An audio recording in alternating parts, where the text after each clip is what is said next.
चंद्रहासोज्ज्वलकरा शार्दूलवरवाहना कात्यायनी शुभम दद्यात् देवी दानवघातिनी।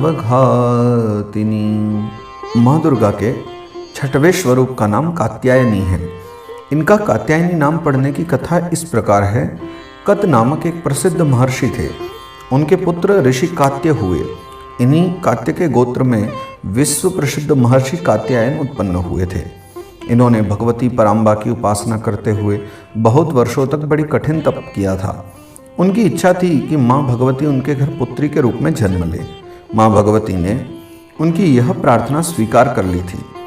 कुछ काल पश्चात जब दानव महिषासुर का अत्याचार पृथ्वी पर बहुत बढ़ गया, तब भगवान ब्रह्मा, विष्णु, महेश तीनों ने अपने अपने तेज का अंश देकर महिषासुर के विनाश के लिए एक देवी को उत्पन्न किया।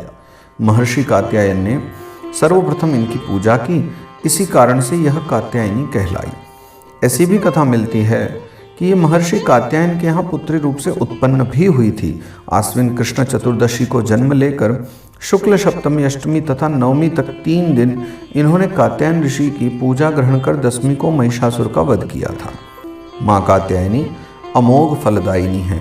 भगवान कृष्ण को पति रूप में पाने के लिए व्रज की गोपियों ने इन्हीं की पूजा कालिंदी यमुना के तट पर की थी।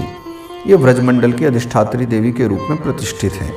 इनका स्वरूप अत्यंत ही भव्य और दिव्य है। इनका वर्ण स्वर्ण के समान चमकीला और भास्वर है। इनकी 4 भुजाएं हैं। माता जी का दाहिनी तरफ का ऊपर वाला हाथ अभय मुद्रा में है तथा नीचे वाला वर मुद्रा में है। बाईं तरफ के ऊपर वाले हाथ में तलवार और नीचे वाले हाथ में कमल पुष्प सुशोभित है। इनका वाहन सिंह है। दुर्गा पूजा के 6वें दिन इनके स्वरूप की उपासना की जाती है। उस दिन साधक का मन आज्ञा चक्र में स्थित होता है। योग साधना में इस आज्ञा चक्र का अत्यंत महत्वपूर्ण स्थान है। इस चक्र में स्थित मन वाला साधक माँ कात्यायनी के चरणों में अपना सर्वस्व निवेदित कर देता है। परिपूर्ण आत्मदान करने वाले ऐसे भक्त को सहज भाव से माँ कात्यायनी के दर्शन प्राप्त हो जाते हैं। माँ कात्यायनी की भक्ति और उपासना द्वारा मनुष्य को बड़ी सरलता से अर्थ, धर्म, काम, मोक्ष चारों फलों की प्राप्ति हो जाती है।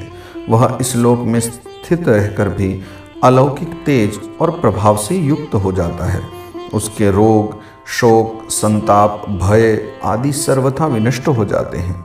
जन्म जन्मांतर के पापों को विनष्ट करने के लिए माँ की उपासना से अधिक सुगम और सरल मार्ग दूसरा नहीं है।